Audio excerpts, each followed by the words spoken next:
Welcome to your weekly space of self-indulgence, discovery, and community. I'm your host, Mariah, here to guide you through insights, tips, and stories. Thanks for joining me. Now let's get started. Welcome back to the Self-Indulgent Podcast. I am your host, Mariah. I am a clinical psychology doctoral student, and I am here to talk about all things us, all things you, kind of getting back to the self, really just being really connected and aware on your own personal journey and how to understand you so you can move through life in the ways that you really truly desire. Before I get started, don't forget to give us a follow if you're listening on Spotify, Apple Podcast, iHeartRadio, wherever you listen to your podcast. And if you are watching us on YouTube, don't forget to subscribe so you never miss an upload. Today's episode, I want to talk about a topic that's really important to me, and I think it is something that I have struggled with always. And it's interesting when things kind of come into awareness, because I don't know if that means that we struggle with it any less. I don't think it actually does. If anything, I think sometimes it can amplify some of the issues that we're having. And so one of the topic is showing up as my authentic self. Showing up as our authentic selves. How do we do that? Why aren't we doing that? What's happening? Is it difficult? Do we need to do it all the time? Should we do it all the time? When is it protective to maybe hide pieces of ourselves? And do we actually need to do that? And the reason I brought up about being aware is that when I look back on my life, especially developing who I am, right? I think part of the reason why you may not be showing up as like yourself is because you don't know yourself. In adolescence, that's a lot more of a likely situation. Like, I don't know myself. So of course it's going to be difficult to show up as myself, but that doesn't mean a sense of self is not there. A large core of who we already have in childhood. I think that the noise and the outside world and developing an ego, and for those who may not know that, never heard that before, or are hearing it for the first time here, or have heard it and you're just like, what the hell is everybody talking about? So the ego can be whittled down to an individual's sense of self or perception of their identity. And why is this important? Why am I bringing this up? Especially when we're not showing up as ourselves, or in ways in which that we are actually capable of. And where the ego can kind of get in the way when it comes to all of this is that based on like experiences, your perception of an interaction, relation to somebody else, your motivation, your fears, your desires, like those are all going to kind of come together to determine behavior. So if you're internalizing and connecting to this identity of like, nobody likes me, I'm worthless, like that's ego, like that. Or the flip side of it, I'm better than everybody else, like that's all ego. That's like your self-perception. How is your self-perception is getting in the way of you actually showing up as your true authentic self? I think that can happen because of things like fears, right? Or like some people refer to like the shadow self, like these more negative energies that are directly impacting your ability to freely act. False beliefs. I am worthless. I could never be successful. Why not?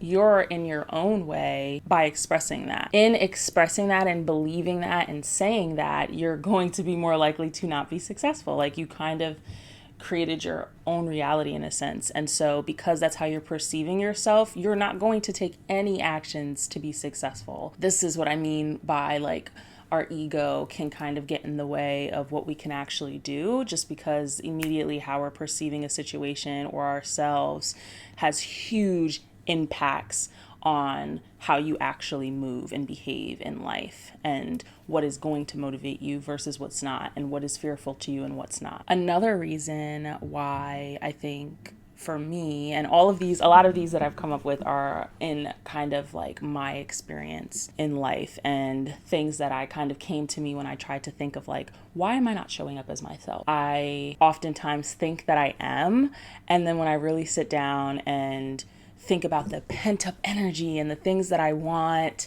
and the ideas that I have, and how they're not aligning with my day-to-day action, that's when I'm like, which version of this is my actual self? Like, why am I not showing up in the ways that I know I can or feel true and authentic to me? So that's kind of what inspired this list of things. So with that being said, I think along this like train that I started with, like the ego and I mentioned before, is like the noise of life. I think I internalize a lot of everything. So it's just, or I'm rather that I'm constantly thinking about everything to the point where like I am thinking myself into panic sometimes, or I'm thinking myself into anxiety, and I'm paralyzing myself because I can't stop the noise. Like there's so much, and this is what I mean by like a level of having awareness. Too much awareness, I think sometimes is like, oh my God. Or rather, maybe it's not that I have too much awareness, but rather I haven't figured out what to do with all this awareness, how to filter through it.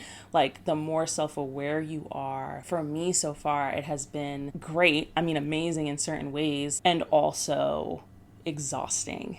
And like, what do I do with all of this? Like I'm realizing things, like pinpointing things and seeing patterns and just understanding a lot from myself, others, clients, all these things, and not really knowing what to do with it, or not that anything really has to be done with it, but then it's just here. Like if I feel like if I'm aware, then maybe I should be doing something with it. But because of all of the noise and just everything going on in the world, and even just taking things in on social media and just constantly stimulating my brain in a way, also comes the overthinking and going down that road, which means that I'm not actually going to do anything.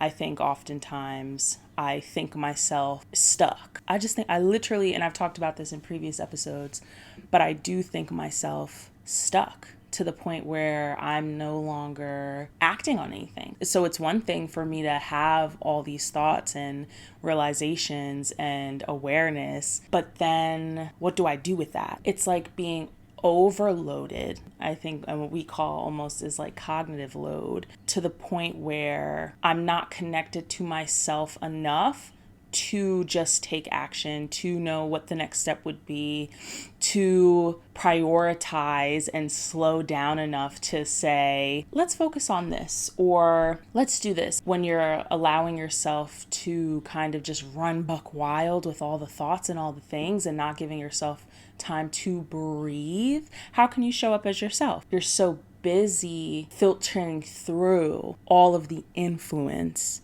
all of the noise. How do you show up as yourself when you're thinking of all the nuance and all of the gray, which is not a bad thing, but how do we learn to filter? What does filtering through look like? That's something I'm still figuring out for myself. So I don't know that I have any answers for you, but I would love to hear any of your thoughts about this. I hope it made sense, because I definitely can go all over the place. And I think a lot of these ideas kind of connect for me. What do you think about self-awareness? Is it a blessing and a curse for you? How have you seen it kind of show up in your relationships? And what has been the impact? And also, how has it changed and impacted your relationship with others? Like, I would love to hear more about that. Another thing that has kept me from showing up as myself is thinking too far into the future and getting overwhelmed. I think this is like, oh, okay, so how would you not show up as yourself if you're thinking too far into the future? It goes along with that same idea of like being stuck and paralyzed. If I'm living in the future, then I am not doing anything in the now. If I'm constantly thinking about the future and where I want to be, but I'm not at, that is going to have a negative impact. There's nothing, and I'm not saying you can't do this. I'm saying that this is an area that sometimes has stopped me from showing up as myself, because I'm so worried about where I want to go that I am unable to see the present and take the small steps now. And I can envision so clearly and want in the future and have all these huge goals, but all it's going to do at the same time is remind me that I'm not there currently. That can make it really hard to show up in the ways that I know I can as myself that I need to continue on the path that I'm trying to go on. And it can become really overwhelming, especially if you have really big goals and ambitions, because if it's going to be a long journey, like that's overwhelming. It's overwhelming to understand that and to feel like you're not there yet. So something that I'm trying to implement and remind myself of, especially as somebody who has perfectionistic tendencies, is reminding myself to take things one day at a time. And I'm sure you've heard this before. However, I'm reframing in a way where it's like, what can I do today? What can I do today? Like, I'm not coming up with these lengthy 5-year plan goals. That just doesn't work for me, quite frankly. Like, if I do that to myself, I'm going to be unwell. Like, I'm going to be mentally and physically unwell, because I think that I get so caught up in being outcome driven and oriented, which is kind of something I wanted to talk about later, but I can talk about it here. I become so outcome oriented that I get frustrated with myself. I get panicked. I lose how to prioritize, what to do first, what steps I should take, having a really strict plan for what needs to be done. All of that impacts my ability to show up as myself. Like, at the end of the day, you can do the things that you desire to do. Like, I believe that we have desires for a reason, like things that call to us, things that speak to us, and they can show up and manifest in different variations over the years. I think they do for a lot of us. I think we have dreams, or in the back of our mind, or we see somebody doing something that, deep down we've always been really connected and driven to. And that's a piece of me when I'm overwhelmed, when I'm frustrated, when I'm constantly worried about outcome. I am not moving in an authentic way any longer. I am showing up overwhelmed, stuck, frustrated, inconsistent, confused, lost. That's not me. And in order for me to reach some of these dreams, I have to show up as me, the person who dreamed it in the first place, not this panicked version of myself. So that's why I think thinking too far into the future can really impact my ability to show up as myself. And so what can I do today? 1 hour at a time. And not to say that I have to do something every hour on the hour, but like, what can I do today? Not all the million and one things that I need to do this week, or then I'm beating myself up about the things that I didn't get to, and that automatically feels like failure. And then I kind of just get into the cycle, and I'm like, oh, I didn't do it this week, so might as well push it off some. And that's another thing I think with really lofty long-term goals, is that, if I give myself 5 years to do something, I'm going to think I have all the time in the world. I'm less likely to do it. I think that's where, I don't know if you've heard of the 12-week year that has been going pretty viral recently, but that's like, instead of meeting goals at the end of the year and having these 4 quarters, your first 3 months is 1 year. It's kind of like reprioritizing certain things. And so, and showing up in a way that's more consistent, and in these bite-sized pieces that actually lead to more productivity over time. Another piece to this is being unable to be present. If I am not able to be present, I'm not intentional, I'm not connecting to myself. This is how we get into autopilot. This is how we get robotic, right? This is not who I am in nature. There's no way I'm showing up as myself if I can't even connect to the present moment. There might be tidbits, obviously, right? But I think my autopilot is not me. Oftentimes, dissociation is survival for myself, especially in a grad school program. Dissociating and kind of going through the motions to get through it, great defense, great survival tactic. However, it doesn't always allow me to show up as myself. And I do think that's unfortunate. That's a unfortunate part about it, because it is protective, I think, in ways. And a part of it being protective is the fear of judgment. That is another way that does not allow one to show up as themselves, because now you are showing up and allowing other people's perception to control and rule how you show up. And that is going to be the furthest thing from how, like, my authentic self is the version of myself that shows up when I'm afraid of judgment, I'm afraid of failure, I'm afraid of misunderstanding. All of those things do not allow myself to be free. I'm not able to be free in that way. And then before you know it, I am doing things for the approval of others. I am doing things and people pleasing. And oftentimes, I think a lot of this comes from past experiences where it was probably adaptive and helpful to survive whatever environment that we're in. But the more we allow ourselves to be dictated by rejection, fear of misunderstandings, the less we are able to show up as ourselves. And so I want to touch back on the fear of failure, because that comes from, for me, a need and desire to control what's happening, what's going on. And it is not allowing myself to grow. It is not allowing myself to make mistakes. It is telling myself that you must be perfect. You are not allowed to fail. You are not allowed to make mistakes, when that's human nature, right? Like, that's how we learn and grow. It's bound to happen. And I'm robbing myself not only of developing myself, but the way that I'm showing up from fear is not myself. It's never been myself. Like, showing up as somebody who is intensely in the fear of failure, all that does is stop me from achieving my goals. It stops me from taking action.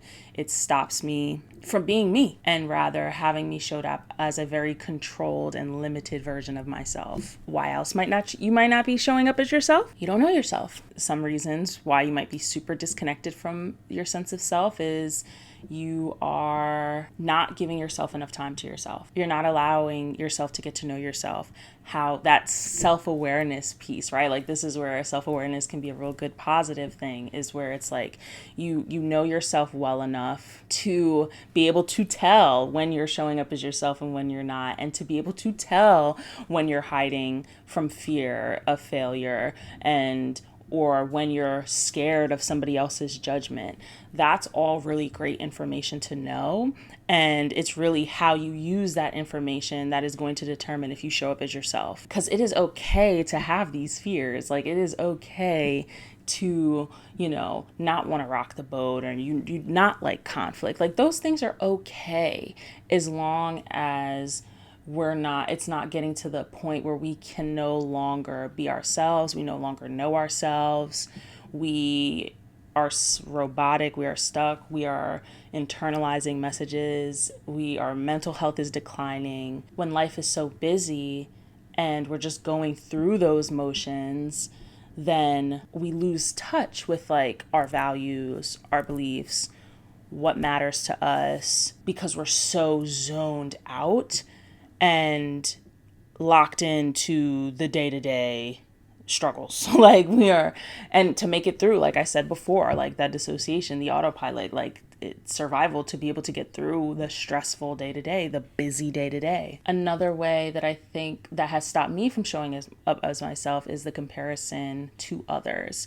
That's a really tough one, because it's that fine line of having people who inspire you, who are kind of doing what you want to do, and, feeling that, like, burst of motivation and inspiration, and then maybe feeling lost at the same time. You're seeing these further along parts of their journey, right? You didn't see the struggle, you didn't see the beginning, you didn't see the middle, you didn't see the tears, you didn't see the pain. You're seeing this well-polished part of their journey that is probably still messy behind the scenes. You just don't see it, but they've kind of found their way and their path. And so you comparing yourself to that is discouraging. It's very discouraging. It is confusing, especially, and this is where you can't deal with the fear of failure, and you're feeling all over the place because you're like, they're doing all of this, it looks like this, I want to be closer to this, and I just feel so far from it.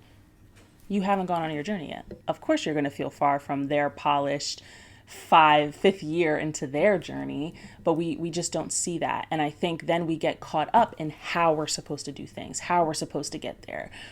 I've searched YouTube, TikTok endlessly looking for direction and guidance. How do I do this? Wow, I really liked how that video looked. I want my video to look like that. Wow, look at how nice her skin is. Like, I want my skin to be like that. Maybe if I get this, follow this steps, can you show me exactly how you do it? What exactly you use? And that is so limiting. It doesn't allow for you to explore new possibilities, and it doesn't allow you to show up as yourself, right? You're not going to find your own routine through somebody else's. Now, you might be able to find really good tips and tricks and ways to trial and error, but we can't just mimic, copy, and paste, because it's never going to look the same for us. It's never going to. So that comparison is stopping us from showing up as ourselves. Or in a different way, so taking it away from the things that you want to do and try, from a standpoint of just who I am as a person, like comparing what other people have, how other people show up, and how are you supposed to show up as yourself when you are concerned about somebody else's personality? Oh, I wish I was more this way. I wish I was funnier. I wish I was prettier. I wish I was confident like this person. Meanwhile, you don't know what the person went through.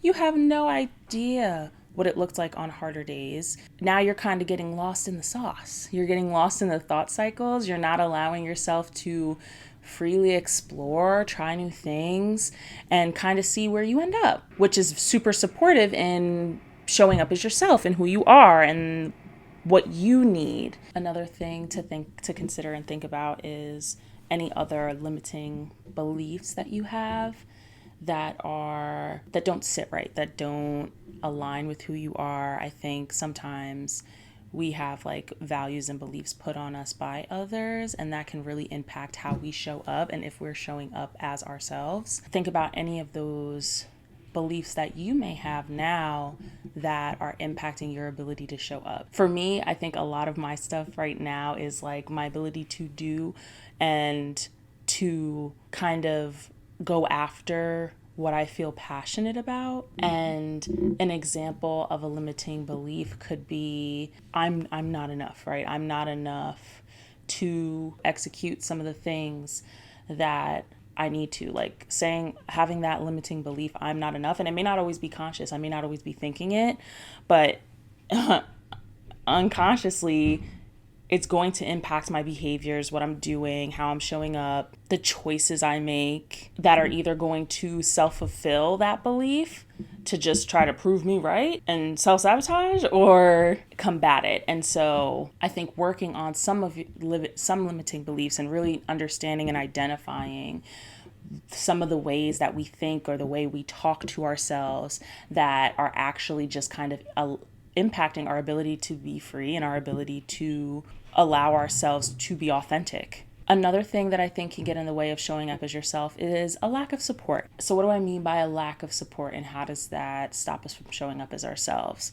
I think sometimes we need people to remind us who the fuck we are. Like, that's just how I see it. It's so easy to get lost and wrapped up in the noise like we talked about earlier, and sometimes we need reality checks. Sometimes we need somebody to pull us back down to the ground and be like, this is not you. What are you doing? Wake up. This is not who you are. This is not how I know you. This is not how I experience you. Why are you doing this to yourself? Why are you saying this to yourself? What's going on? So support systems to be able to say, hey, this is not you. Like, you're to shake you and just really wake you up. I think that can, if we're really going through it and we kind of are missing some of that support, it can be hard to show up as ourselves. I think the more support you have, the more community you have behind you, the more cheerleaders you have, you're going to feel more in tune and more in touch, and honestly feel like you have more permission to show up the ways that you need to show up, right? Like you have people to fall back on. And so I think finding and strengthening your support systems is a really important piece, and asking for help and leaning on other people, and especially if you're the one to notice first. If you notice that something's not right and you don't feel right and it's becoming too much, talk to somebody, get it out. Even if they don't need to necessarily give you advice or anything, but even just the space to kind of explore kind of what's going on and what's blocking you from existing in the way that is truest to you. That is all I have today. It might have been a little all over the place because I think a lot of this kind of all intertwines with each other, and we can really get in the weeds with some of these things, but I think that these are some of the ways that stop me from showing up as myself. It's really, a lot of it's internal, a lot of it's in my head. Something that I am hoping to do more is to pause more, is to take things a day at a time, obsess less about the logistics of things, and kind of let myself fall into patterns, routines, let me literally fall. Like if I have to edit, revise, mess it up, to allow myself to do that, because that's going to strengthen resilience. That's going to show me what I'm capable of, right? The more I am aware of that, the more I can show up as myself, because it's kind of like, oh, okay, like you moved through this. This is how you moved through this. I think it's really important. All of this kind of just came from me asking myself, like, why do you not show up as yourself?